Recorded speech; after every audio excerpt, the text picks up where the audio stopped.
Latrine की जगह पर जलन। क्या आपने भी कभी महसूस किया है जब लैट्रीन जाने के बाद यहाँ पर बहुत ज्यादा तेज जलन होने लगती है, बैठना भी मुश्किल हो जाता है। एक एक पल ऐसा लगता है जैसे किसी ने आग लगा दी हो। चलना फिरना भी मुश्किल हो जाता है और अंदर से बस एक ही सवाल आता है, अब मैं क्या खाऊं?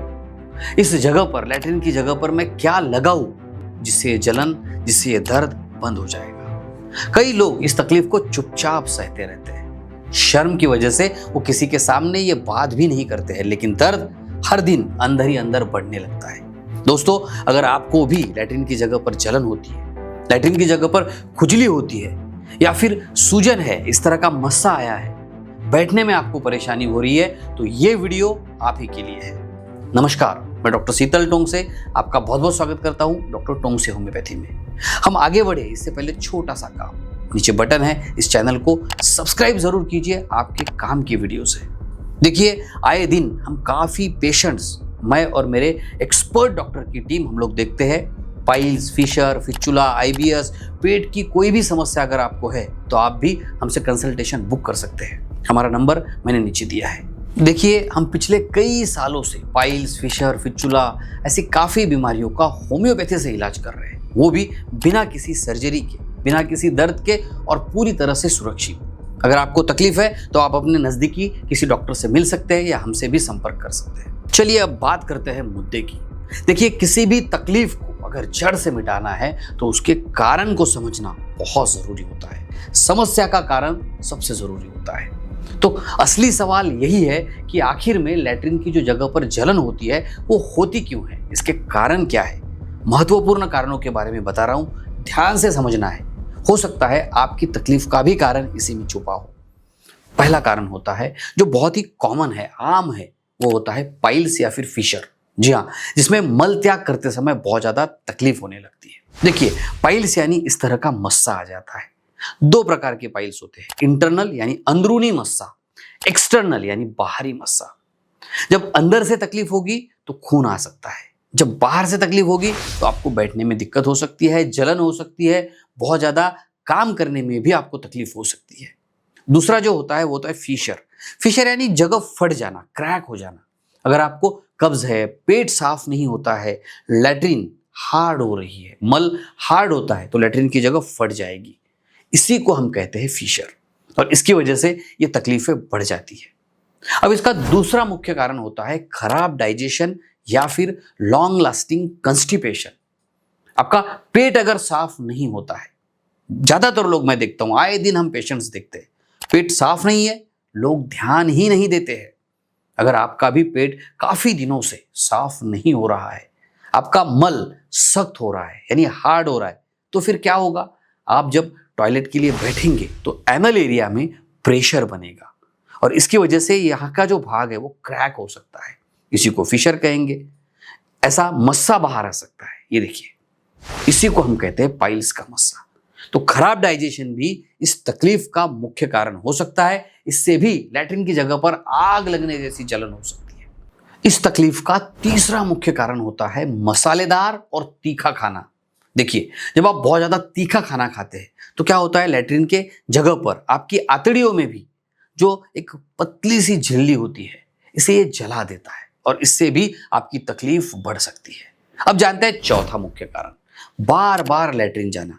अगर आपको डायरिया की समस्या हो जाए, इससे क्या होगा? इससे स्किन बार बार रगड़ने लगती है और इसकी वजह से भी जलन होने लगती है, बर्निंग होने लगती है, दर्द होने लगता है, तकलीफ होने लगती है। पांचवा मुख्य कारण वो होता है फंगल या फिर बैक्टीरियल इन्फेक्शन। जी हाँ, जिससे लगातार आपको लैट्रिन की जगह पर खुजली होने लगती है, लैट्रिन की जगह पर जलन होने लगती है और ये कंटिन्यूअसली रहती है, परेशानी होने लगती है, आपको काम भी ये करने नहीं देती है। अब जानते हैं 6 नंबर के बारे में, गलत क्लीनिंग हाइजीन। जी हाँ, इसे भी हमने निग्लेक्ट नहीं करना चाहिए। जैसे टॉयलेट के बाद ड्राई पेपर से ज्यादा रगड़ना या फिर गंदी सीट का इस्तेमाल करना, पब्लिक प्लेस में जाके टॉयलेट करना, उससे भी आपको ये तकलीफ हो सकती है। इसका 7वां मुख्य कारण है एनल एरिया में बहुत ज्यादा पसीना आना या फिर नमी, जो इन्फेक्शन को बढ़ा सकती है और इससे भी आपको तकलीफ हो सकती है। तो देखिए, सही निदान बहुत जरूरी है। अगर आपको काफी दिनों से तकलीफ है तो आपने ज़रूर एक बार चेकअप करवा लेना चाहिए और डायग्नोसिस करना बहुत इंपॉर्टेंट होता है। चलिए अब मैं आपको बताऊंगा आपके काम के कुछ ज़बरदस्त लेकिन बहुत ही आसान घरेलू नुस्खे। समझते हैं पहला नुस्खा, ठंडे पानी से धोना है। जी हाँ, गर्म पानी से आपने बिल्कुल नहीं बल्कि ठंडे पानी से धीरे धीरे इस एरिया को साफ करना है। जैसे ही ठंडा पानी यहाँ पे लगेगा जलन आहिस्ता आहिस्ता कम होने लगेगी। दूसरा बहुत ही सिंपल उपाय है एलोवेरा जेल। ये जेल आपके जलन को कम करता है और स्किन को शांत करता है। तीसरा सिंपल उपाय नारियल तेल का इस्तेमाल। आपके घर पे नारियल तेल तो जरूर होगा, इमीडिएटली ये उपाय आप कीजिए। ये एंटी इंफ्लेमेटरी और एंटी बैक्टीरियल होता है। दिन में 2 बार आप इसे लगा सकते हैं, इससे आपकी तकलीफ कम हो जाएगी।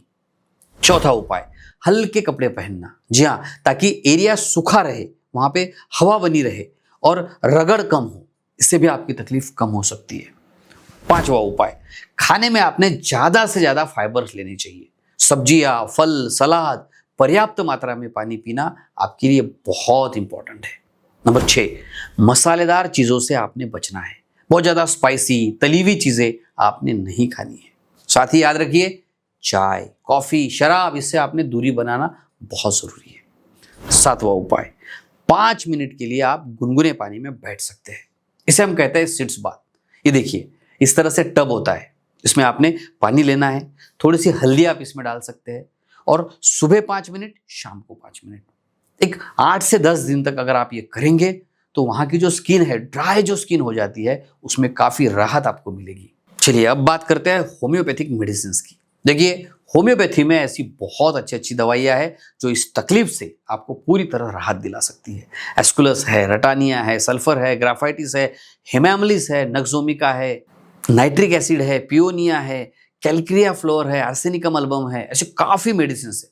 लेकिन हमेशा याद रखिए होम्योपैथी की दवा खुद के मन से नहीं लेनी है। किसी अच्छे डॉक्टर को आप दिखा सकते हैं या आप हमसे भी कंसल्टेशन बुक करा सकते हैं। तो भैया हमेशा याद रखिए इस तकलीफ को आपने अनदेखा नहीं करना है।